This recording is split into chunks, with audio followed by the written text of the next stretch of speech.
Hi, I'm Marjorie. After I lost my job, my sister didn't just ignore me, she erased me. No goodbye, no explanation, just one cold email. 6 years later, she came back, but not to say sorry. She needed me to save the very legacy I was once cut out of. Why would someone ask help from the person they left behind? Have you ever been shut out by someone who once claimed to love you? Was it silence that hurt more than words? Drop a comment and let me know what time you're listening to this and where you're watching from. I want to know if you've ever had to rebuild from scratch just to prove you existed. The email subject line read, "Restructuring notification." No greeting, no warmth, just a formality from someone I'd once mentored, now copied below a templated HR signature. 2 hours later, I was in a glass-walled conference room with Caleb Monroe, my boss of 8 years, delivering the confirmation like a man reading off a lunch order. "Your position is being dissolved," he said without looking up. "You'll receive 4 months severance, and Cobra will cover your health insurance through March." I didn't cry. I adjusted my blazer, lifted my chin, and pushed my chair back slowly, making sure it didn't screech across the marble floor. That was the thing about corporate grace. It wasn't about screaming. It was about leaving as if you still had somewhere better to go. As I stepped into the elevator, carrying the box with a dying plant, a mug with my name on it, and a framed photo of my dog, the silence pressed against me harder than the news itself. I wasn't just unemployed, I was obsolete. The sun was beginning to dip as I pulled into the driveway of my mother's house in Asheville. The same 2-story colonial with the red door and perfect hedges I'd come home to every holiday, every setback. I sat in the car for a long time, waiting for someone to come out. A light flickered on upstairs, then off again. No one appeared. Inside, the kitchen smelled faintly of lemon cleaner and cold roast chicken. A stack of unopened mail sat neatly on the counter. My room was still untouched, same lilac walls, same bedspread from grad school, but everything felt shrunken. I checked my phone, no missed calls, nothing from Tiffany, nothing from Regina. But there was one email, subject line, "Transition Planning," sent from my sister's Dorset Ventures account. The body read, "This is best for the company and for her." Just one sentence. It wasn't even addressed to me, but my initials were typed beneath it like an afterthought. There was no fight, no dramatic confrontation. Just this, a sentence where a relationship used to be. I remember thinking that if they had screamed at me, blamed me, even accused me of incompetence, it might have been easier to respond. But there was no conflict, just exclusion. At one point, I had been the face of their legacy. My name printed across investment decks, my photo listed beside theirs in Forbes' Local Power Women. And now? I was simply a risk they couldn't afford to manage. I didn't stay long. The next morning, I walked into the garage, opened the plastic storage bins where I'd boxed up parts of my life years ago, and began packing again. My old business cards, the framed award I once received on behalf of the company, a few books, and my father's watch. I didn't know why I took it, only that I couldn't leave it behind. I didn't tell them I was leaving. I didn't send a final message or draft a dramatic goodbye. I drove away in silence, the trunk heavy with everything I didn't get to say. As I crossed the state line into Texas, a strange calm settled in. I hadn't cried. Not yet. And I wasn't sure I would. Not because I wasn't hurt, but because the pain had grown too quiet to weep over. If I had screamed, they would have known I still cared. But I didn't. The building still smelled like ambition. Cold air conditioning, polished wood, lavender hand sanitizer at the front desk. It was familiar, but not warm. Not anymore. I walked into the Dorset Ventures lobby the way a ghost might wander into its former home, out of habit. My heels tapped over the tile with quiet authority, but I didn't feel like I belonged. The receptionist, a girl I once trained, looked up at me and then quickly looked away. No smile. No, welcome back. Just avoidance. I stood before the glass-encased executive board display. Every quarter it was updated to show the current leadership. I used to be second from the left, right after Regina, my mother. But this time there were only 2 names, Tiffany Lane and Regina Dorset. My photo was gone, replaced with a placeholder of a corporate logo. I didn't flinch. I didn't ask questions, But something inside me didn't just crack, it calcified. Down the hallway, I caught a glimpse of Tiffany with a clipboard, flanked by 2 interns nodding as she barked out directions. She looked up and saw me, paused, then kept walking, right past me. "Did I miss something?" I asked, flatly. She stopped, turned slightly, her lips curling. "Decisions were made," she said. "We're moving forward." That was it. That was the explanation. No meeting, no email, no goodbye lunch, just a shrug and a new narrative. Later that day, I received a forwarded email from a friend still in HR, someone who hadn't yet been told to stop talking to me. It was an internal thread from Tiffany to the leadership team. "Having Marjorie around during this transition is a branding risk," she wrote. "Her instability doesn't align with our story." Branding risk, instability, story. The words echoed in my head like slaps. It wasn't just a restructuring, it was a deliberate redirection of the spotlight, away from me. My name wasn't being forgotten, it was being erased. I returned to the office I had designed 6 years ago. Glass wall, exposed brick, hanging plant in the corner. I closed the door, turned the blinds down, and began to pack. I didn't cry, not because I wasn't hurt, but because the hurt had already dried into something harder, something colder. No one knocked, no one asked if I needed help, no one even acknowledged I was leaving. As I carried the last box through the lobby, the display blinked again. Tiffany Lane, Regina Dorset, Dorset Ventures, Legacy, it said in gold font below the photos. There was no trace of me. I stopped by the front desk, placed my ID card neatly on the counter, and walked out. I wasn't asked to return it. Maybe they assumed I'd throw it away in some dramatic flourish, but I wouldn't give them the satisfaction. That night, in my tiny apartment above the bakery in Austin, I opened my LinkedIn. I stared at the job title for a long time, then I edited it. Independent consultant. Not because I had clients lined up, not because I had a plan, but because I was done waiting for anyone else to name me. The only reason I clicked the link was because Miles texted, "You might want to watch this." No context, no tone. Just those 8 words and a live stream link to a local business segment featuring Dorset Ventures. I sat on the edge of my bed in that cramped Asheville apartment, coffee growing cold in my hand, as the host smiled into the camera. Today we're joined by Regina Dorset, founder and matriarch of one of North Carolina's most enduring family-run firms. Regina sat center frame, posture perfect, voice low and measured.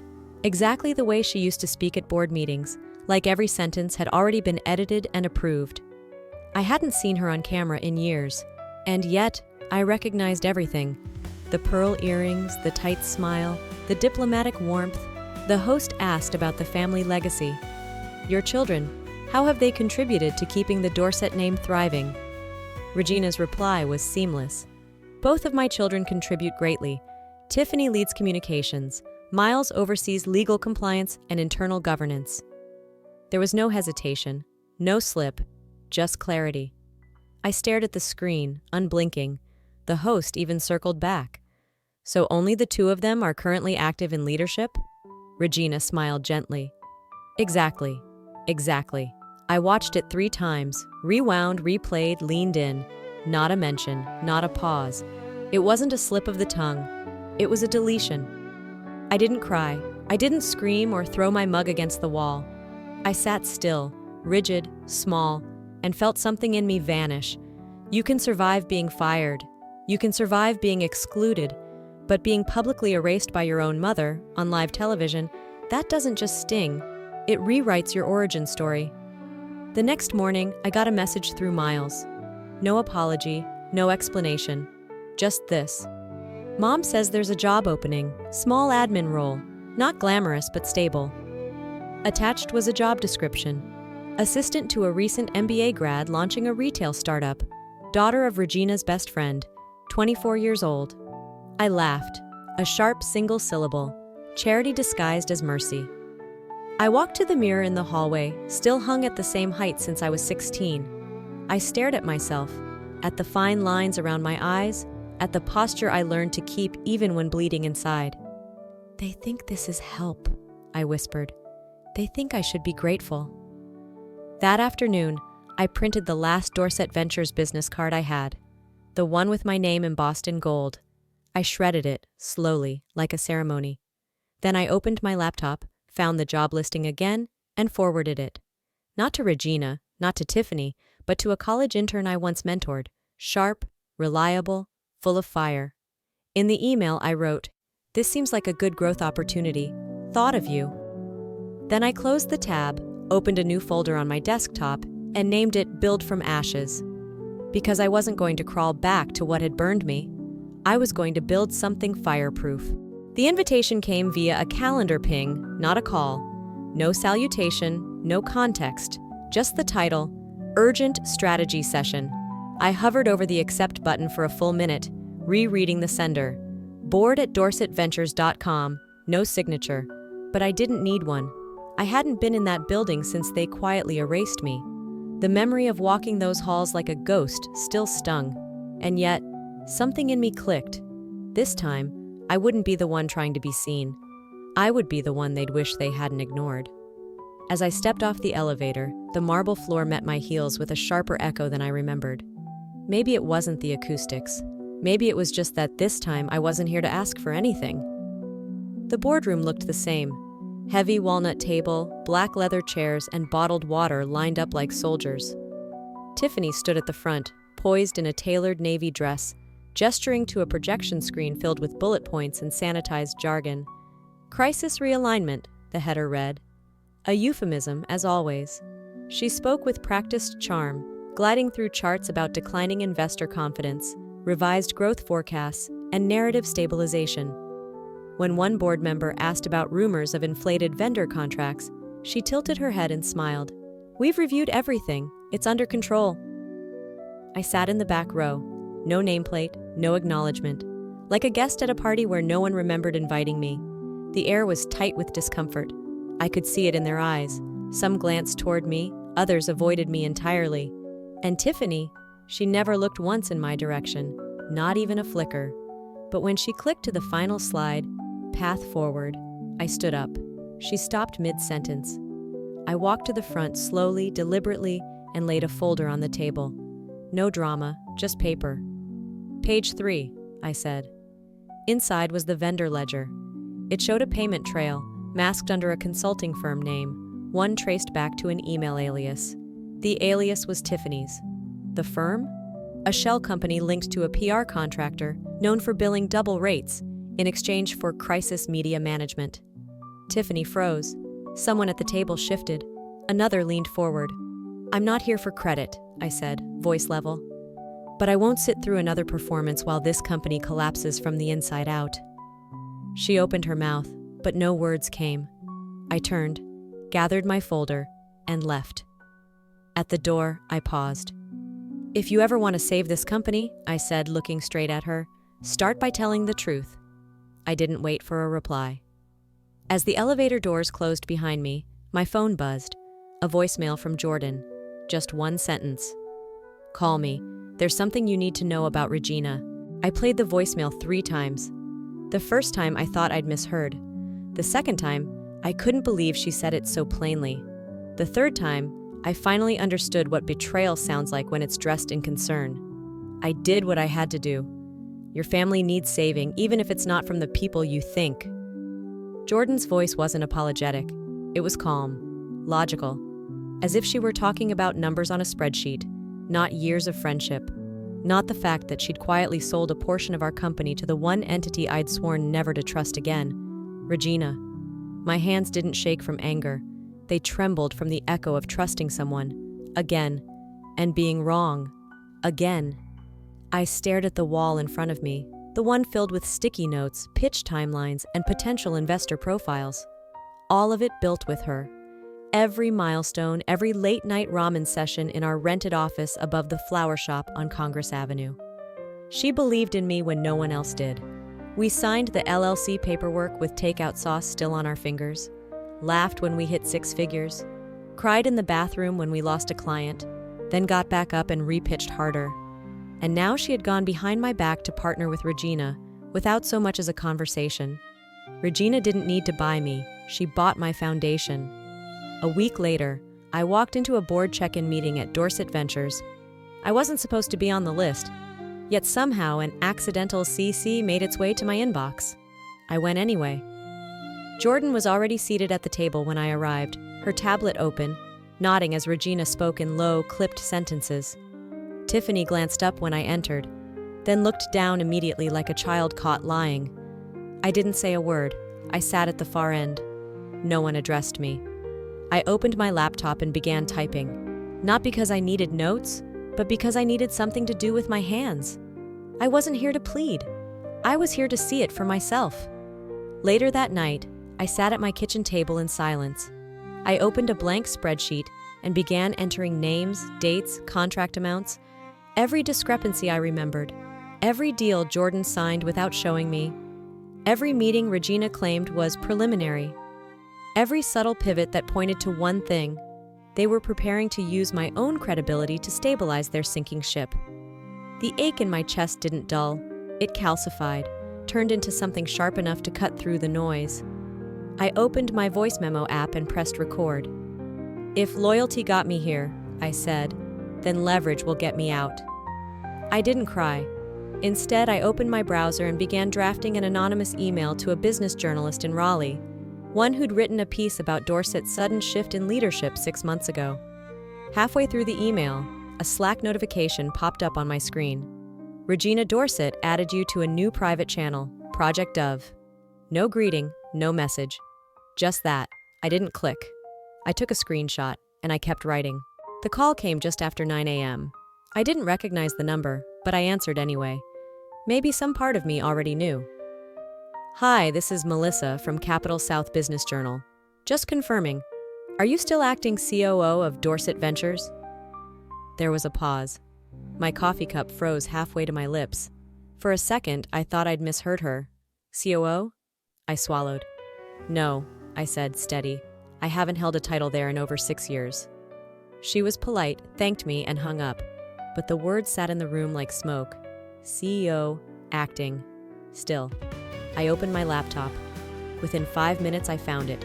3 investor decks, 1 internal media kit, and a startup accelerator profile, all listing me as Advisory Partner Strategic Expansion. My name, my face, my history, without my permission. It wasn't a fluke, it wasn't lazy copy-paste. It was intentional. The phrasing was vague enough to avoid direct accountability, but clear enough to impress investors. A legacy face, a comeback narrative, a credibility stamp they didn't earn. I printed every single document, pinned them to the corkboard above my desk one by one. Names, dates, phrases. The last one read, "Her experience remains foundational to our positioning." No footnote explaining I had no part in it. No mention that I had been cut out like mold from a photo frame.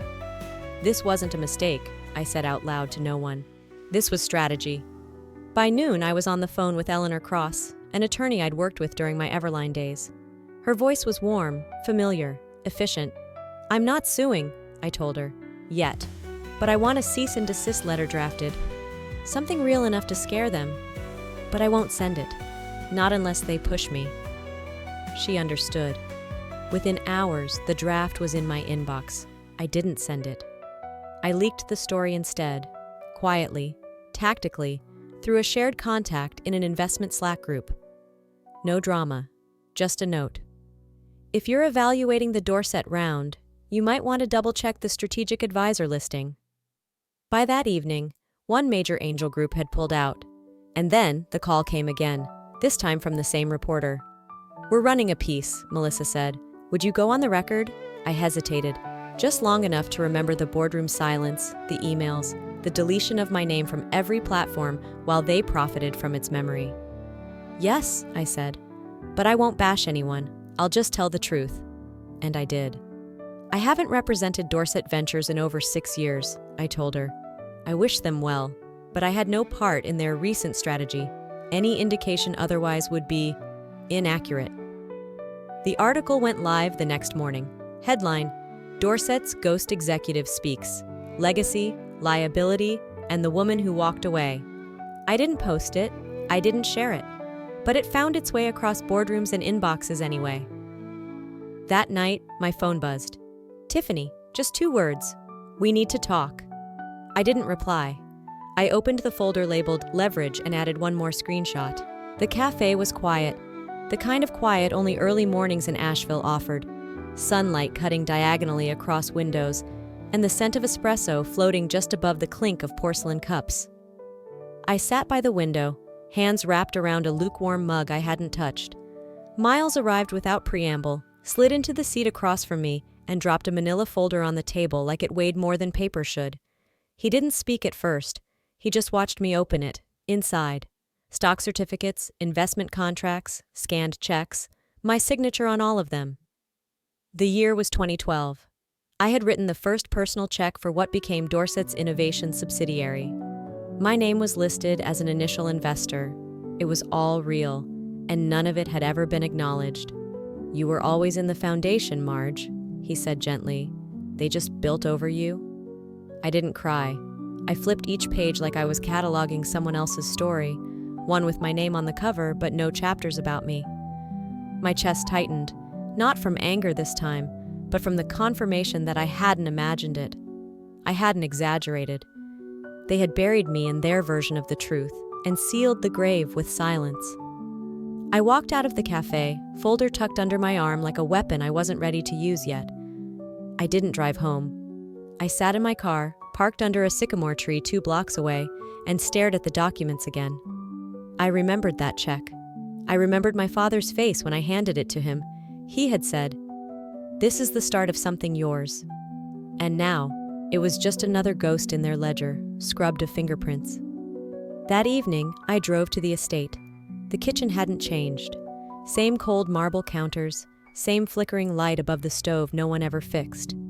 Regina stood by the sink, reading over a schedule, a glass of Pinot perched beside her like a prop. I didn't raise my voice. I laid the folder on the counter. She looked at it, skimmed the first page, then the second. No reaction. Then she set it down, leaned back, and said without a hint of hesitation, "You shouldn't hold grudges, sweetheart. That was a long time ago." That sentence did more damage than any lie. It wasn't denial. It was erasure wrapped in civility. I didn't reply.